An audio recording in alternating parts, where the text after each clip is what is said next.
Oke guys, sebelum melanjutkan, jangan lupa like dan komen. Dan yang baru bergabung, jangan lupa subscribe dan aktifkan loncengnya.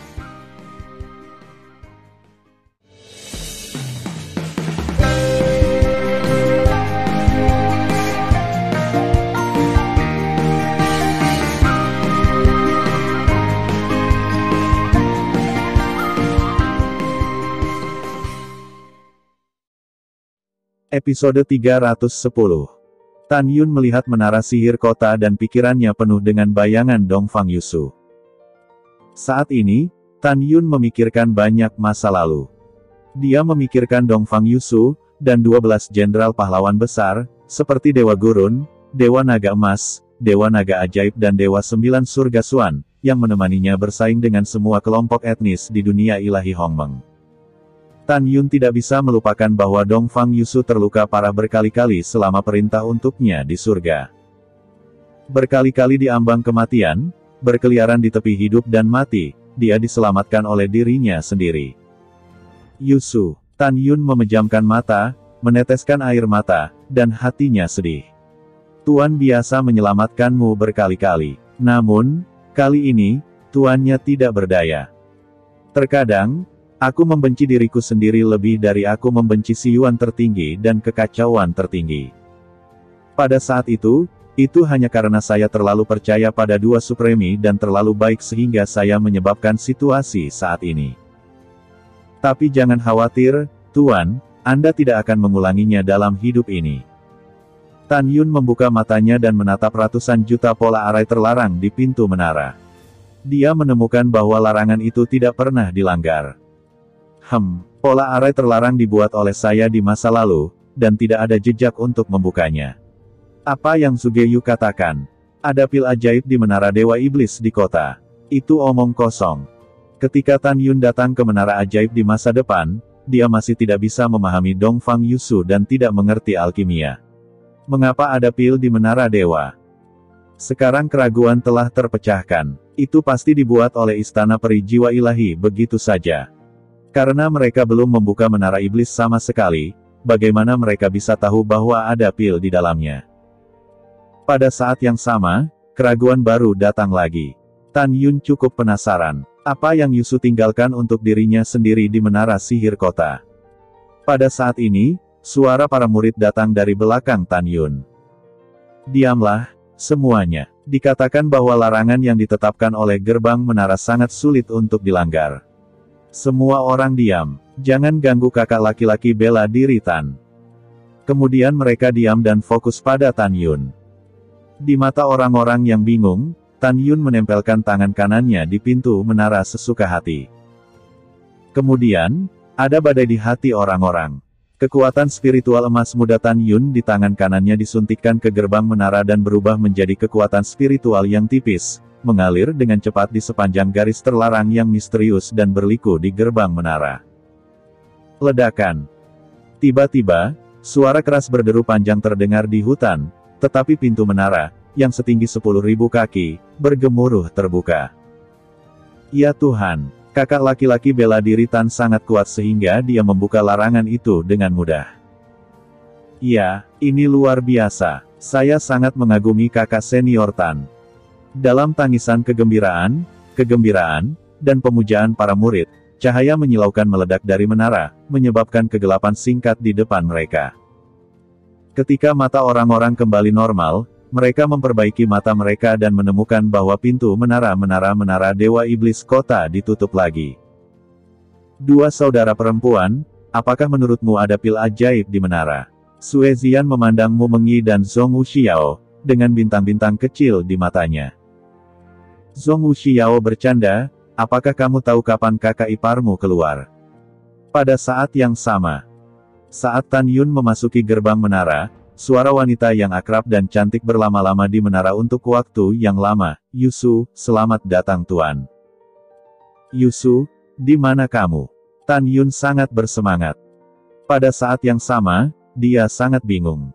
Ketika dia dimakamkan di jurang maut, Dewa Hutan Belantara yang besar pernah mengatakan pada dirinya sendiri bahwa Dongfang Yusu adalah kematian semua dewa dan jiwa. Jika demikian, Bagaimana mungkin suara cincin Yusu di menara ajaib di kota?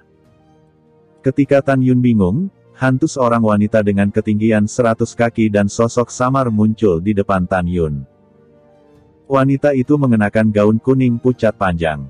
Meskipun dia setinggi 100 kaki, tubuh Anggun terkoordinasi dengan sempurna. Wajah seorang wanita memiliki gaya kecantikan yang berbeda, yaitu wajah yang terlihat semakin cantik, dan pupil matanya seindah kristal dan seindah batu permata biru tua. Kecantikannya segar dan halus, dan pesonanya bukan milik kecantikan yang dilihat Tan Yun. Dia adalah dewa liar dari salah satu dari 12 pahlawan Tan Yun di masa lalu, Dongfang Yusu. Pada saat ini, bayangan halus Dongfang Yusu memegang tangan kanannya erat-erat di dada kirinya dan berlutut dengan satu lutut menghadap pintu aula. Wajahnya penuh dengan kesedihan dan keengganan. Pupil matanya seperti safir menunjukkan arti hidup dan mati. Yusu, itu bagus. Dewa hutan belantara yang besar juga mengatakan bahwa dewa dan jiwamu dihancurkan. Ternyata kamu tidak. Suara gembira Tan Yun tiba-tiba berhenti.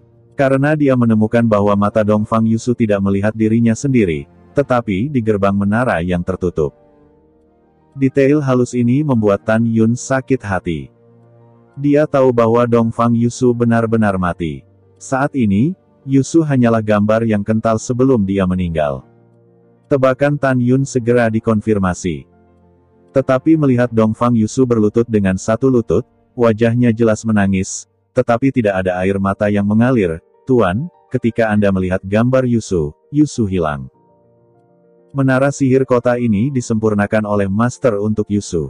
Oleh karena itu, Yusu ingin meninggalkan menara sihir kota di hutan ini. Mungkin suatu hari, tuannya, Anda akan melihat menara sihir kota. Yusu juga tahu bahwa kamu adalah satu-satunya yang bisa membuka menara sihir kota terlarang. Yusu percaya bahwa ketika menara sihir kota terbuka, sudah waktunya bagi Tuan untuk datang. Tuan, Yusu sangat sedih. Yang menyedihkan adalah Yusu tidak bisa menemanimu lagi. Pada titik ini, Dongfang Yusu menangis. Tuan, Yusu telah menyimpan beberapa kata di dalam hatinya terlalu lama, begitu lama sehingga Yusu tidak dapat mengingat dengan jelas. Tuan, apakah Anda tahu bahwa Yusu sangat menyukai Anda? Terkadang Yusu membenci kepengecutan dan kepengecutannya dan tidak berani mengaku padamu. Dia tidak memiliki keberanian untuk memberitahumu ini sampai kamu dikutuk menjadi reinkarnasi dan sampai kehidupan Yusu berakhir. Dongfang Yusu berhenti menangis dan terisak. Tuan, Yusu sangat merindukanmu. Yusu tidak takut mati. Yusu takut tidak pernah bertemu denganmu lagi. Mendengar ini, Tan Yun berdiri di tempat, air mata jatuh di pipinya tanpa sadar. Dia tidak pernah tahu bahwa Dongfang Yusu memiliki perasaan untuk dirinya sendiri. Namun, semuanya benar dan orang-orang salah, semuanya sia-sia. Tiba-tiba, Dongfang Yusu tersedak dan menjadi lemah dan bergegas. Tuan, Tuan. Di pagoda 6 lantai, Yusu menyimpan senjata dari dewa-dewa besar dari 2 keluarga dewa liar dan hutan belantara. Ketika Anda mendapatkan senjata sihir ini, Anda dapat menggunakannya untuk orang-orang selanjutnya dari dewa liar dan dewa hutan belantara ketika Anda kembali ke dunia ilahi di masa depan. Gambar Dongfang Yusu sering berkedip dan tampaknya menghilang kapan saja. Tuan, ingat. Keturunan dari 2 suku tinggal di jurang sengit para dewa di dunia ilahi Hongmeng. Menunggumu untuk memimpin mereka pulih dan membalas dendam di masa depan.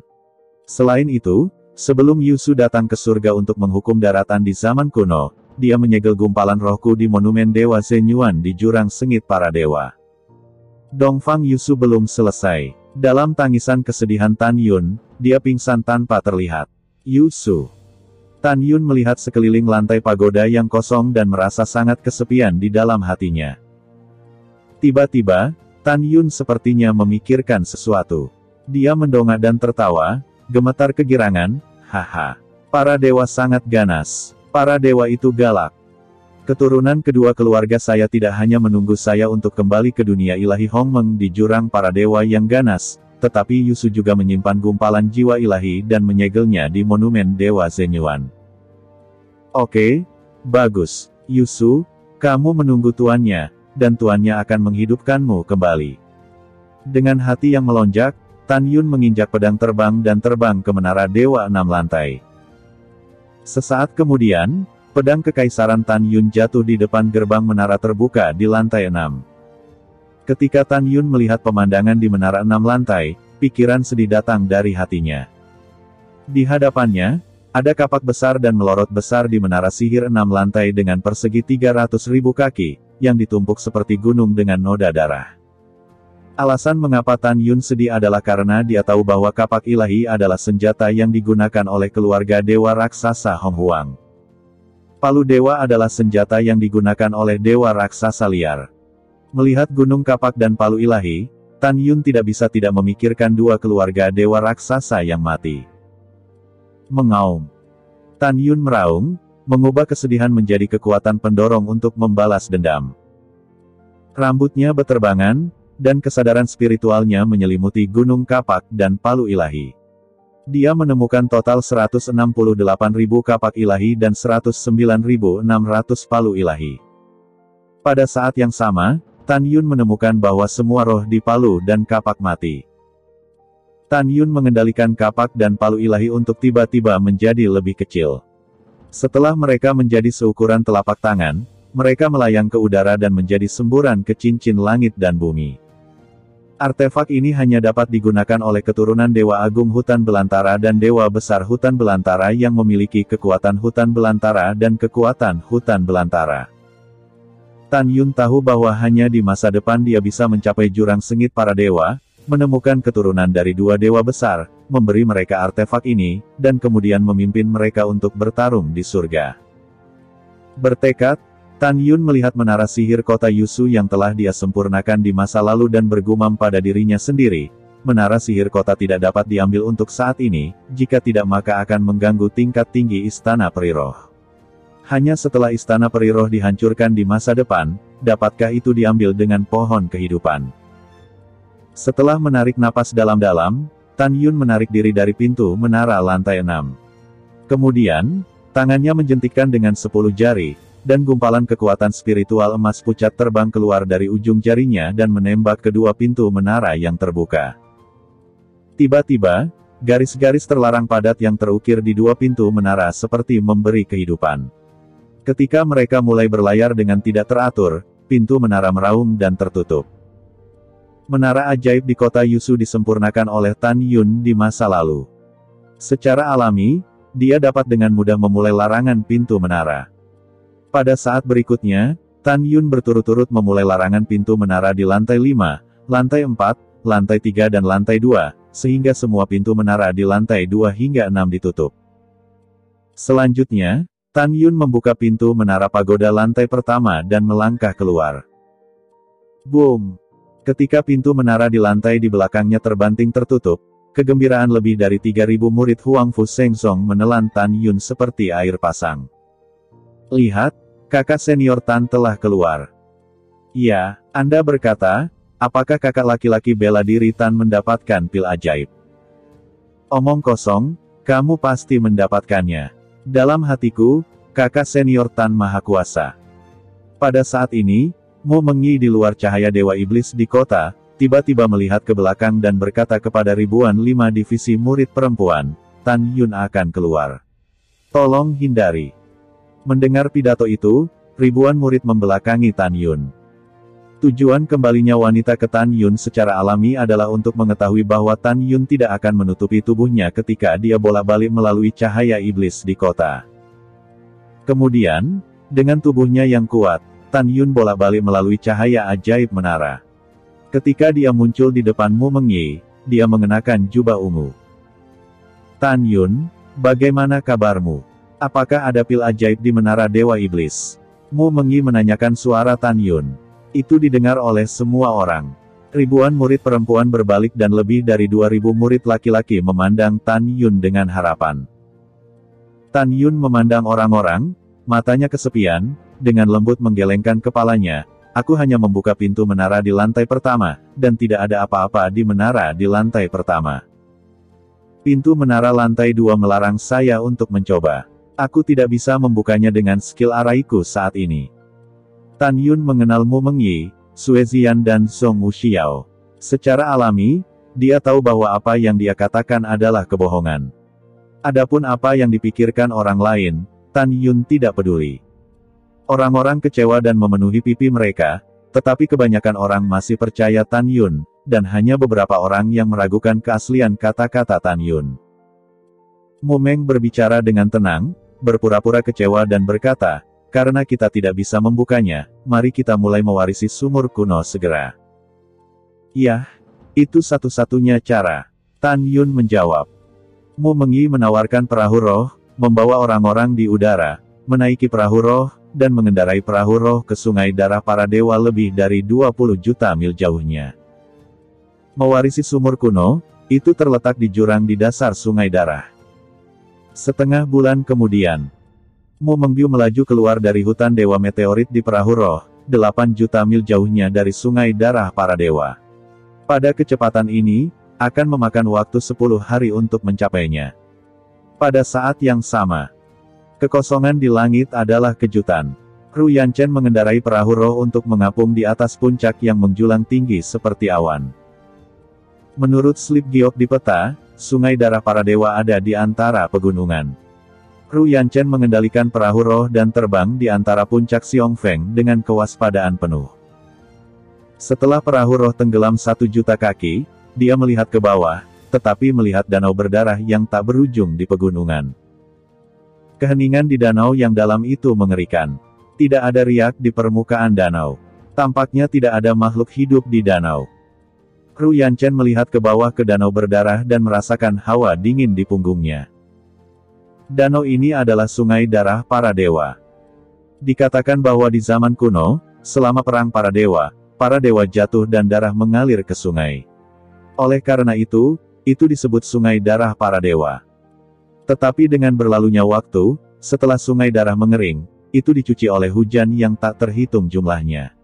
Pada saat ini, darah kering di antara pegunungan telah diencerkan dan akhirnya berkumpul dengan hujan untuk membentuk danau berdarah hari ini. Tuo Bameng, di mana kamu? Ru Yanchen melihat sekeliling puncaknya yang agung dan berteriak dengan cemas. Tuan kecil, tiba-tiba, bayangan indah keluar dari udara tipis dari tepi danau darah, melambai kepada Anda Yanchen dan berkata, ini dia. Ru Yanchen sangat senang. Ketika Anda mengendarai perahu roh dan jatuh di tepi danau darah dengan kecepatan tinggi, Anda menghilang begitu saja. Jelas, ada arah sihir di sini. Setelah Ru Yanchen memasuki barisan sihir, Tuo Bameng dengan hormat berkata, aku telah melihat Tuan kecil. Lebih dari 1.400 murid istana peri jiwa ilahi di belakang mimpi Tuoba memeluk Ru Yanchen dan berkata, apakah kamu pernah melihat tuan kecilmu? Selama persidangan para dewa, 3.000 murid istana jiwa abadi berpartisipasi, dan 2.000 dari sekte abadi-abadi. Pada saat itu, Su Geyu mengatur bahwa Su Sisi memimpin lebih dari 1.000 murid istana peri jiwa ilahi untuk mengatur penyergapan di Gletser kuno. Biarkan 1.500 murid lain dari Istana Jiwa Abadi mengikuti perintah Tuo Bameng dan menyergap murid-murid Huangfu Shengzong di sini. Oleh karena itu, murid-murid di belakang Tuo Bameng semuanya adalah murid dari Istana Peri Jiwa Ilahi. Tuan muda, bukankah Anda di hutan Dewa Meteor? Mengapa kamu di sini? Tuo Bameng membungkuk dan bertanya dengan bingung. Ru Yanchen tampak pucat dan berkata, Tuoba, semua murid abadi kita sudah mati. Bahkan Jin Yan Qilin sudah mati. Apa? Alis Tuo Bameng terangkat, dan sentuhan kejutan keluar dari matanya yang indah. Ya, hanya kejutan, tidak panik. Dia adalah reinkarnasi yang kuat, dengan stabilitas dan keberanian yang jauh lebih besar daripada orang biasa. Di sisi lain, para murid istana peri jiwa ilahi di belakang Tuo Bameng semuanya tampak pucat, dengan ketakutan yang mendalam di mata mereka, dan gemetar untuk bertanya. Tuan Muda Ruyan, apa yang kamu bicarakan? Penatua Qilin dari istanaku sudah mati. Mati? Ya, Tuan Muda Ruyan, apa yang terjadi? Penatua Qilin adalah raja dari makhluk roh dewasa tingkat 5. Bagaimana dia bisa mati? Mendengar pidato itu, Tuo Bameng melambaikan tangannya kepada orang-orang dan berkata, tolong tenang saja. Dengarkan Tuhan kecilku dulu. Ya, kakak perempuan bela diri Tuoba. Jawab orang-orang, tersentak dan tenang, menatap Ruyanchen. Tuan kecil, jangan khawatir, Anda berbicara perlahan. Tuoba Meng memandang Ruyanchen dengan kaki gemetar dan menghiburnya. Ruyanchen menghela nafas dalam-dalam dan mencoba yang terbaik untuk menenangkan suasana hatinya. Hadirin sekalian, Tuan muda memimpin murid dan penatua kami Jin Yan Qilin untuk bertarung dalam pertempuran yang menentukan dengan murid Huangfu Shengzong seperti Tan Yun di kedalaman hutan Dewa Meteorit. Namun, sialan Tan Yun, ada keras spiritual tingkat 4 yang baru saja membunuh penatua Qilin. Kemudian, hanya aku yang melarikan diri, dan semua muridku dihancurkan. Setelah mendengarkan ini, para murid istana peri abadi ketakutan. Kakak perempuan bela diri Tuoba, apa yang harus kita lakukan? Binatang roh yang diminta oleh pemimpin istana kami untuk Anda kendalikan hanyalah periode perampokan tingkat keempat. Itu sama sekali bukan lawan kera Tan Yun. Iya, kakak perempuan bela diri Tuoba. Pada saat ini, tidak hanya murid-murid istana peri jiwa ilahi yang mengambil Tuoba sebagai tulang punggung, tetapi juga Ruyanchen. Biarkan aku berpikir. Tuoba Meng menutup matanya yang indah dan terdiam lama. Dia mengerutkan kening dan meregangkan alisnya dari waktu ke waktu. Dia menggelengkan kepalanya dari waktu ke waktu, mengangguk dari waktu ke waktu, dan akhirnya menghela nafas. Dia membuka matanya dan menatap Ruyanchen. Tuan muda, kami akan segera mengungsi ke sini dan kembali ke istana peri jiwa ilahi setelah terowongan ruang waktu dibuka. Ruyanchen menggertakkan giginya dan berkata, Tuoba, apakah kita mundur begitu saja tanpa berkelahi? Tuan muda, kami tidak mundur tanpa berkelahi. Mata impian Tuoba berkelap-kelip. Tepatnya, kami mundur sebagai serangan kami dan membunuh Tan Yun tanpa darah. Mundur sebagai serangan. Ruyanchen mengerutkan kening, apa maksudmu? Tuoba Meng percaya diri dan berkata, Tuan muda, jika saya Tan Yun, saya kira binatang roh di sini tidak sekuat Jin Yan Qilin. Kenapa? Katamu Yanchen, dengan sedikit wawasan di matamu. Saya mengerti. Tan Yun berpikir bahwa saya memiliki status tertinggi, jadi saya membawa api emas Kirin, dan Anda hanya seorang murid. Secara alami, binatang roh yang saya bawa tidak sekuat saya. Itu benar. Bibir Tuoba Meng sedikit terangkat, menguraikan cibiran yang menawan. Tan Yun sangat pintar sehingga dia akan menebak bahwa kita akan pergi ke pintu ruang waktu dengan dua cara. Ketika kita kembali ke istana peri roh, kita akan mengeksekusinya dengan alasan bahwa dia mengambil kera roh untuk berpartisipasi dalam persidangan. Oleh karena itu, salah satu hal yang paling ingin dilakukan Tan Yun adalah mengusir kita dan membunuh orang.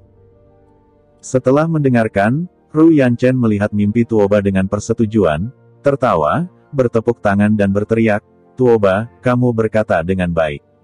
Bagus. Tuoba Meng mencibir, ketika kita kembali ke istana peri roh, kita akan menyapunya terbalik, mencobanya dengan Tan Yun dan kera roh, dan membunuhnya. Pada saat itu, bahkan jika Dantai Xuanzong ingin menyelamatkan Tan Yun, tidak ada yang bisa dia lakukan.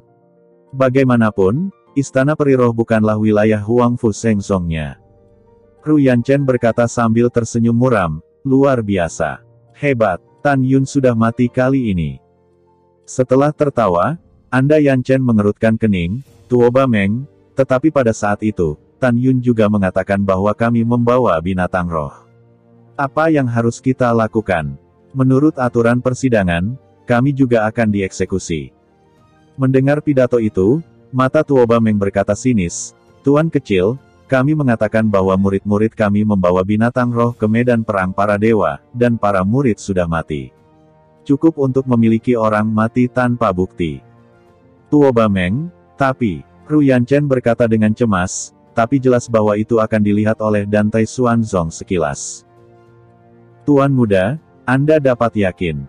Nada bicara Tuoba Meng mengungkapkan arti mengendalikan situasi secara keseluruhan. Sekarang, yang paling dikhawatirkan Dantai Xuanzong adalah saya, Yongheng Xianzong dan Shen Hun Xiangong, bekerja sama untuk berurusan dengan Huangfu Shengzong. Bahkan jika dia tahu bahwa itu adalah binatang roh yang dipimpin olehmu dan aku yang memasuki medan perang para dewa dan memberinya 100 keberanian, dia tidak berani melakukannya. Jika tidak, itu akan menyebabkan kemarahan besar patriark dan penguasa istana Suge. Pada saat itu, Master Istana Zuge akan memberi perintah dan mengirim kekuatan besar untuk menghancurkan Dantai Xuanzong. Jadi, Tuan kecil, Anda tidak perlu khawatir. Pada saat itu, Dantai Xuanzong hanya memiliki dua pilihan. Pertama, jalankan Tan Yun dan kompromi. Masalahnya tidak akan diselesaikan. Kedua, tidak peduli seberapa besar Tan Yun disukai oleh Dantai Xuanzong, dia tidak akan menggunakan keselamatan Huang Fusengsong. Untuk menyelamatkan Tan Yun, dia akan benar-benar putus dengan sekte abadi saya dan istana peri Shenhun di tempat. Jika demikian, Dantai Xuanzong tidak bisa meninggalkan istana peri Shenhun hidup-hidup. Pada saat ini, Ru Yanchen dan murid-murid lain dari istana peri jiwa ilahi sedang melihat Tuoba Meng dengan pemujaan besar.